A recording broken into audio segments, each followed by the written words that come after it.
Okay, I'm talking about page 135 from your textbook, and this is the Module 1 practice quiz, and I'm talking about the very first question here. Find the unit rate. Well, when you find the unit rate, all you have to do is divide 140 divided by 18. How much money per square foot? And you don't have to square the 18 right there. So all you're doing is doing this. 140 divided by 18, which is 7.7 repeating.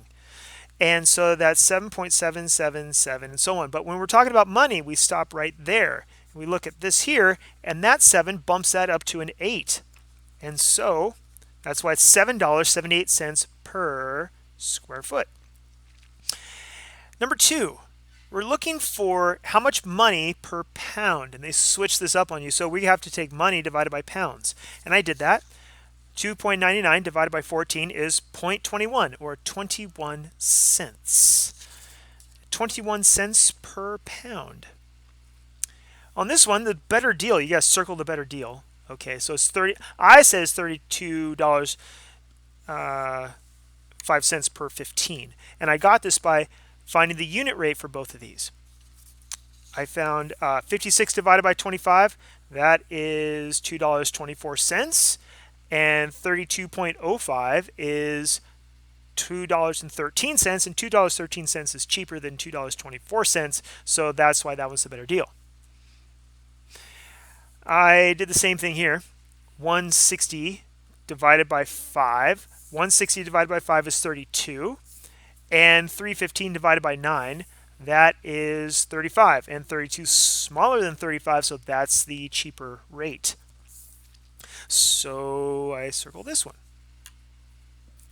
Next, the table shows the amount of money Tyler earns for mowing lawns. Is this a proportional relationship? And I said no, the dollars per lawn is not consistent. If I take a look at 15 divided by 1, that is 15. That's $15 for one lawn. 30 divided by 2, that's still $15 per lawn. But $48 for 3 lawns, that's $16 per lawn, because 48 divided by 3 is 16. And I could stop here. That's 16 as well. So what I did is I divided. 15 divided by 1 is 15. Dollars per lawn, dollars per one lawn, dollars per one lawn. So it's not consistent. It's 15, 15, then all of a sudden it jumps up to 16. So that's why I said no.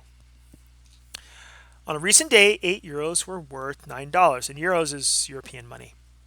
24 euros worth 27 bucks. Write an equation in the form of y equals kx to show the relationship between the number of euros and the value in dollars. And I said this is it. What I did is I took we want to know what the k is, and the k is the y value divided by the x value.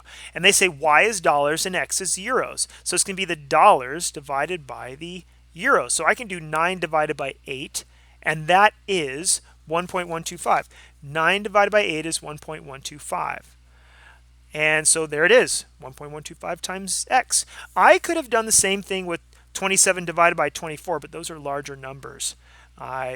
27 divided by 24 is also 1.125. Okay. This one, the graph shows the number of servings in different amounts of frozen yogurt listed on the carton. Write an equation that gives the number of servings in servings y in x pints.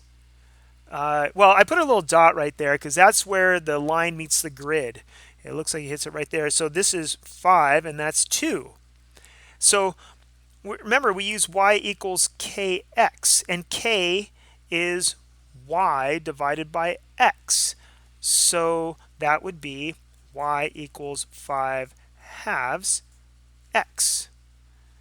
Or you could, since 5 halves is 2.5, that could be y equals 2.5x.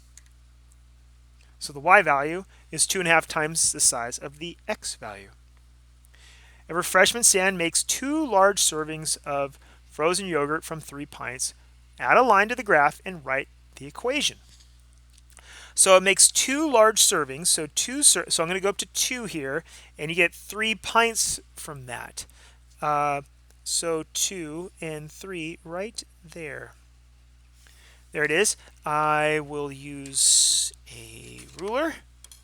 And proportional relationships start in the origin, and I'm just going to draw a line through that as best I can, right through there, and there it is. There's my line, and yeah. Oh, and write the equation. Okay, y equals kx once again, and k for this is y divided by x. So that's 2 divided by 3. So that's y equals 2/3 x. And there's the equation for that line. Finally, how can you use rates to determine whether a situation is a proportional relationship? Well, you compare the corresponding values of the table of the variables to determine whether it is a constant rate.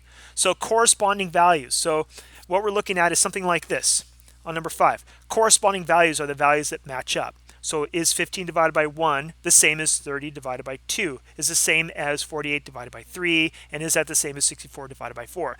If y divided by x is the same throughout, you have a proportional relationship. And that's what you got to know for the Module 4 quiz. Thanks for watching.